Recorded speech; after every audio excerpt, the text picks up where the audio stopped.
yes to saying I do. New research shows that more than 1 in 10 Aussies are saying I don't to shared finances. Many now believe that what's mine is ours approach isn't as beneficial as it once was. So what is the best way to grow your money while becoming rich as a couple? For more, money coach Max Phelps joins us live in the studio. Good morning. Let's start with joint bank accounts, yes or no? Good morning. Well, firstly, it's something you have to have a grown-up conversation about.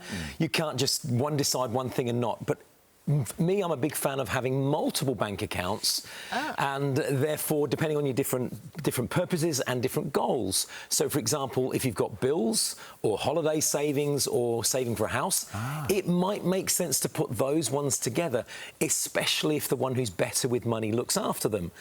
But for things like personal spending, I like to have a weekly account, one each, and then also a fun account. And a fun account could be joint or it could be one each, depending on the couple.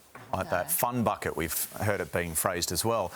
What about tax benefits compared to being married and a de facto relationship? Are there differences?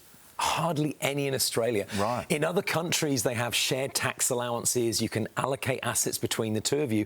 But in Australia, all you can really do is move the savings into whoever is the lowest income earner, so they pay less tax on their interest. And when you're investing, you can choose which one of you owns it. But once you've made that choice, it triggers capital gains if you want to move it. And so a lot of people make the mistake with a negatively geared property of putting it into the higher income earner's name, thinking, oh, they'll get tax breaks, forgetting that the reason they're buying this is to make money over the long run. And eventually that property will become maybe positively geared or make a capital gain. And that'll go to the highest income earner because that's whose name you put it in. Right. So what's the golden rule in getting rich as a couple? Well, firstly, you have to set yourself some goals and decide whether getting rich is the most important thing for you or being happy. The good thing is that you can, delayed gratification helps you do both. So as humans, we're actually happier when we're working towards goals, and therefore, if you set yourself some good goals, then you're happier now because you're working towards something, and you're going to be better off in the future. But at the end of the day, if you want to be rich, the only real thing you can do is spend less than you earn and invest the difference. And for me, that's normally in property. Yeah, can't buy happiness, as they say, right?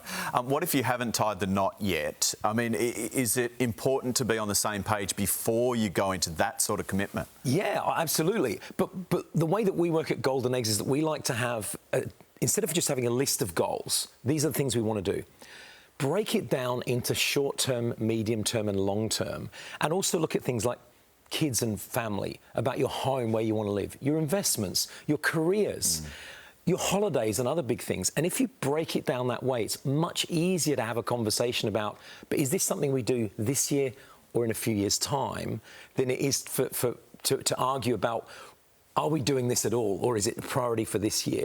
It's much easier to do that. And then once you've got that, hopefully the one that's better with money and more organised holds the two of you accountable. You have to remember, we're different people. Yeah, you just need one of those who's good with money. Thank you, Max.